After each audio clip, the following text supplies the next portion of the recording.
அடடா! அமிர்தம் மாதிரி ஒரு ஸ்வீட் சாப்பிடணும்னு ஆசைப்படுறீங்களா? மறக்காம இந்த ரெசிபிய சேவ் பண்ணி வச்சுட்டு கண்டிப்பா ட்ரை பண்ணி பாருங்க. பலாப்பழம் கிடைச்சது அப்படின்னா, மறக்காம இந்த ரெசிபி ட்ரை பண்ணி பார்த்துருங்க. அவ்ளோ அட்டகாசமா இருக்கும். பலாப்பழ ஹல்வா. வாங்க எப்படின்ட்டு பார்க்கலாம். பலாப்பழம் வந்து நல்லா இந்த மாதிரி கிளீன் பண்ணி ரெடி பண்ணி வச்சு, இந்த மாதிரி கொஞ்சம் மிக்ஸி ஜார்ல போட்டு அரைச்சு எடுத்து வச்சுக்கோங்க.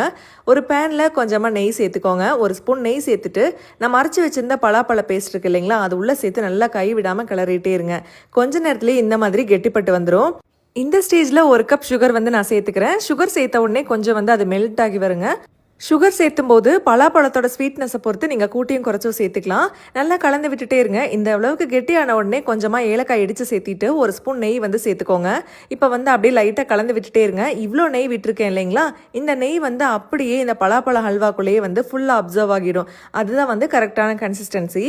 இப்போ பார்த்தாலே நல்லா தெரியும். நெய் வந்து வெளியே தெரியவே இல்லை. இந்த மாதிரி இருந்தது அப்படின்னா சாப்பிட்றதுக்கு அவ்வளோ